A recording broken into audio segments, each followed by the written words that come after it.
Hey everyone, and our module for today is all about the face-to-face communication. Thought the founder, consistent daily face-to-face communication promotes more than just good feelings. It also promotes effective and collaborative teamwork. And what is face-to-face communication? Face-to-face communication is the exchanging of informations, thoughts, and feelings between the sender and the recipient. Face-to-face communications takes place during one-on-one discussions, informal groups, meetings, and more. In the words Till and Bovey, face-to-face communication is the richest medium because it is personal, it provides immediate feedback, it transmits information from verbal and non-verbal case, and it conveys the emotion behind the message.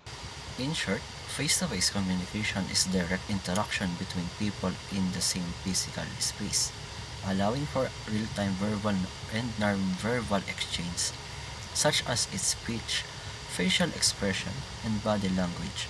It enables clearer understanding and immediate feedback. The Mehrabian communication model, developed by psychologist Albert Mehrabian, focuses on the role of verbal and nonverbal elements in conveying a message. It is famously known for suggesting that only 7% of communication is based on the actual words, while 93 is nonverbal. Words is 7%, tone of voice 38%, and the body language is 55%. Individual interaction versus group interaction. Individual interaction. It involves a direct face-to-face relationship between the sender and receiver of a message. It is characterized by a strong feedback component. Communication is enhanced when the relationship exists over a long period of time. Group interaction. Group interaction involves three or more persons. A group consists of a small collection of people who interact with each other, usually face to face, over time in order to reach goals. These requirements of interaction highlights the difference between true groups and collections of individuals who merely coexist, simultaneously engaging in a similar activity without communicating with one another. For example, students who passively listen to a lecture don't technically constitute a group until they don't begin to exchange messages with each other and their instructors. Interaction individuals and interaction groups. Let's discuss the advantages and disadvantages. Interaction individual. The advantages can communicate using their own styles can be more often. And the disadvantages may feel they are being singled out, may not be comfortable communicating with someone in higher level position, age, gender challenges. In a group interaction, the advantages opportunity to ask questions and seek clarification from each other, avoid potential communication problems, and the disadvantages. Some are less likely than others to actively communicating in group sessions. Next, effective listening. So, what is effective listening? Listening is an aspect where we consider how the way we interact with others can be an effect on communicating competence.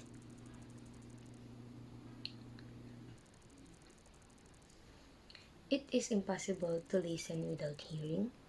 This is true or false. Or it is possible to hear without listening. Hearing and listening. Hearing is a simply perceiving sound, and hearing is a passive process, whereas listening is an active process. Listening involves much more than just hearing. You can hear and not listen, just as you can listen and not understand. Hearing is simply perceiving sounds, waves strike the eardrums, sending impulse to the brain. Hearing is a passive process, whereas listening is an active, where you perceive a sound, you're merely aware of it. You don't necessarily comprehend it. When you listen, you interpret and assign meaning to the sounds. Consider the car you drive. When the car is operating normally, even though you hear the sound of the engine driving you, as driving, you're barely aware of it. You tend to tune it out. But the minute the engine begins to make a strange sounds, not necessarily louder or harsher, but just different, you immediately tune back in. Listening intently to try to discern the nature of the problem. You heard the normal of the engine, but you listen to the strange noise.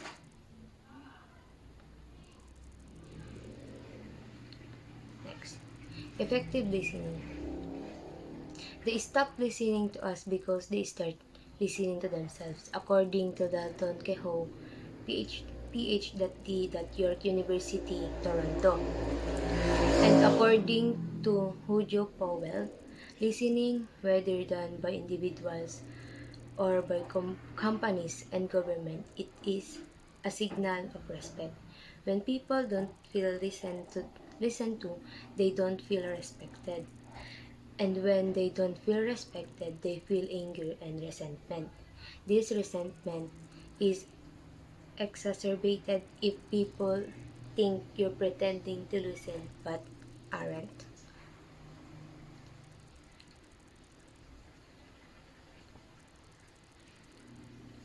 12 effective listening techniques. Number 1. Effective listening technique. Eliminate as many external directions as you can.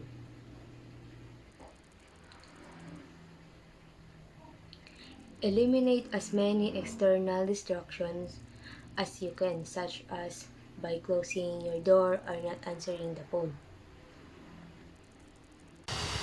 12 effective listening techniques. Effective learning number 1. Eliminate as many external distractions as you can. Meaning, eliminating external distractions means reducing or removing anything in your surroundings that can disrupt your focus. This includes turning off phone notifications, working in a quiet place, and avoiding necessary interruptions from people or environmental factors. The idea is to create a more focused, distraction-free environment for better productivity. Effective learning technique number 2. Eliminate as many internal distractions as you can. Have fear, worry, poor self-esteem, anger, being unprepared, and daydreaming. Eliminating internal distraction is crucial for effective learning. Here the breakdown, how each factor can mind their focus and strategies to mitigate them. And the first one is fear.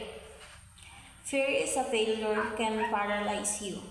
To combat this, shift learning opportunities by reviewing mistakes as learning opportunities.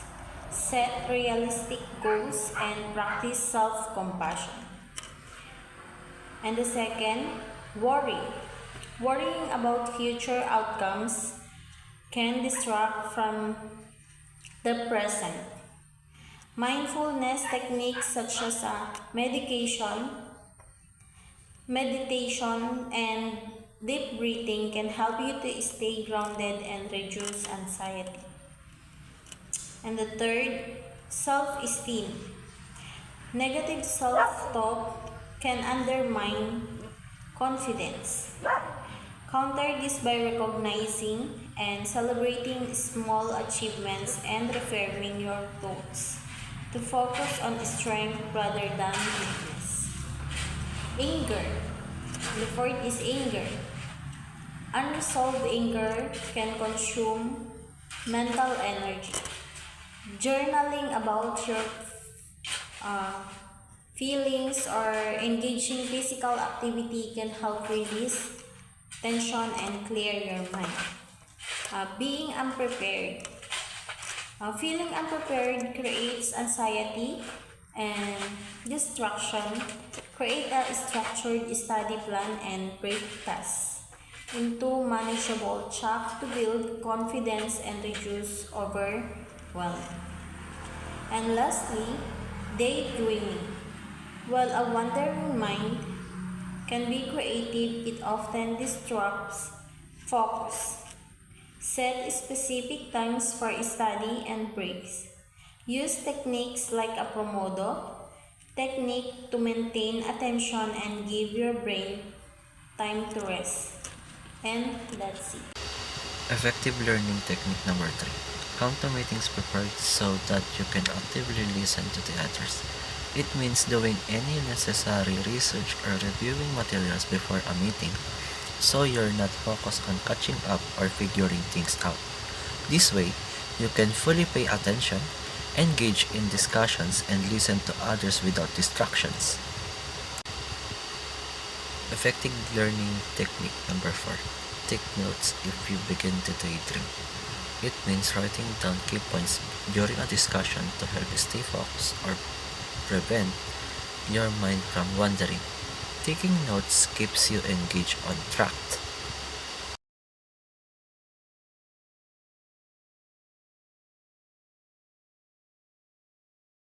Discuss effective listening technique number 5 to 8.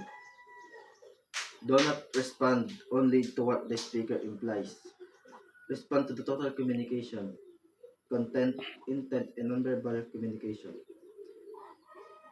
Content is the content is about the topic of the substance of the communication, and the intent is about the purpose of the communication, and the nonverbal it is the action of the communicators.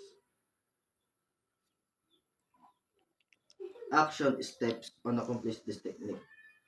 Set up your note taking using the following format until it becomes automatic.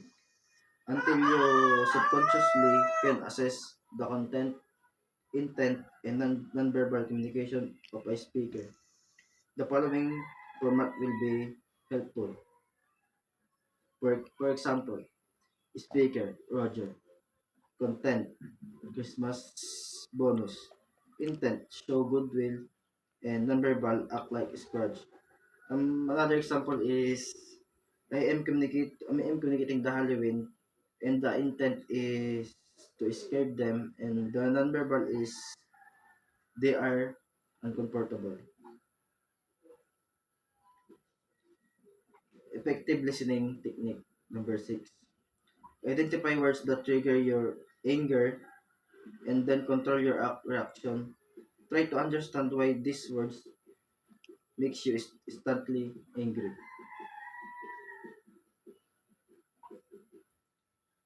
Action step to accomplish this technique. List words that make you see red, then analyze why they affect you that way.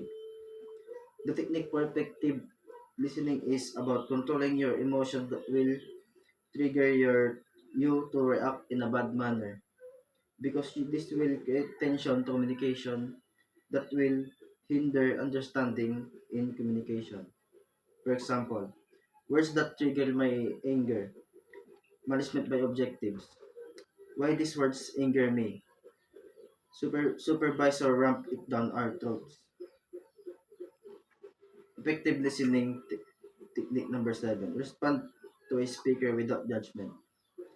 Responding without judgment will allows you to fully understand each other because it will makes the speaker speak openly and comfortably which foster better understanding and communication.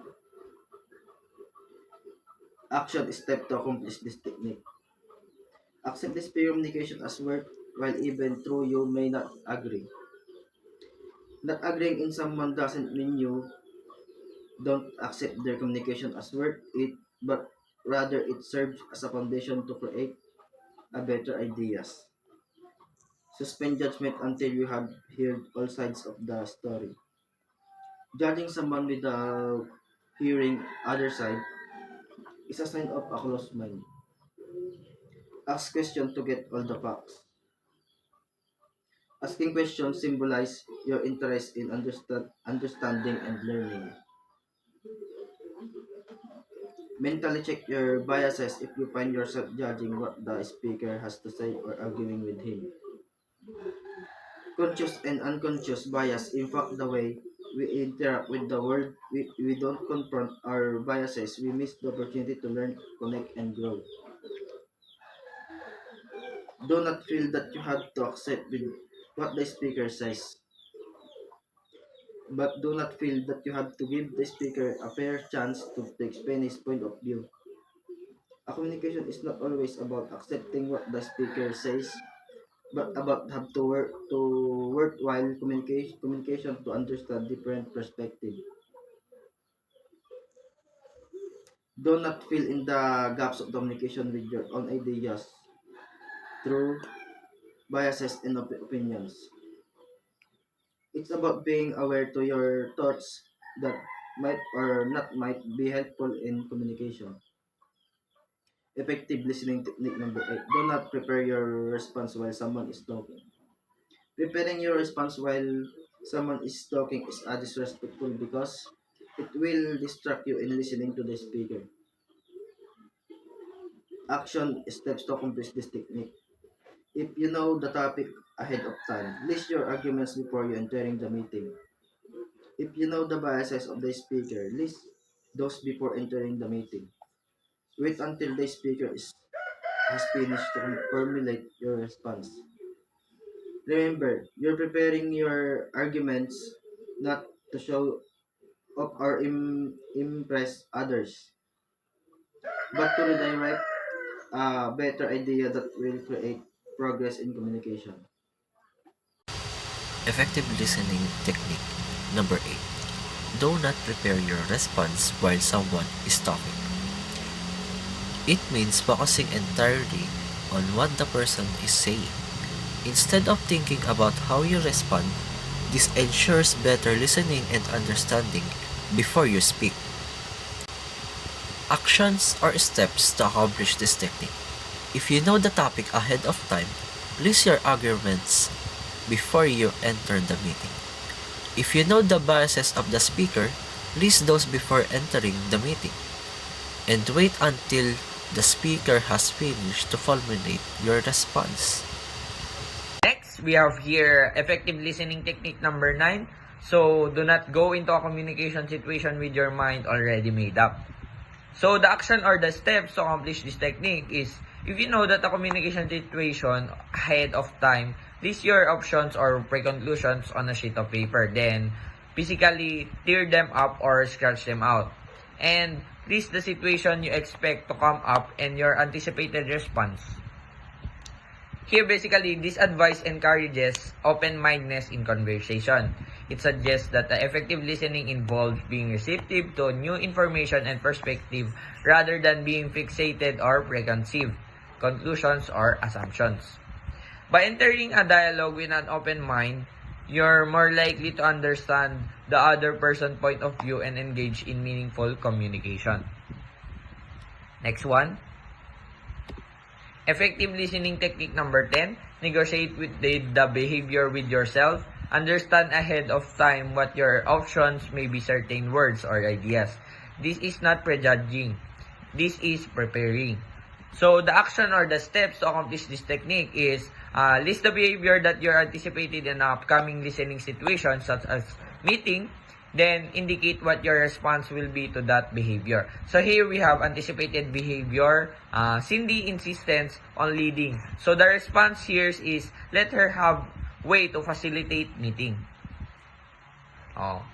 Next, we have effective listening technique number 11. If you realize you are not listening, physically move forward in your seat. If standing, move toward the speaker if possible.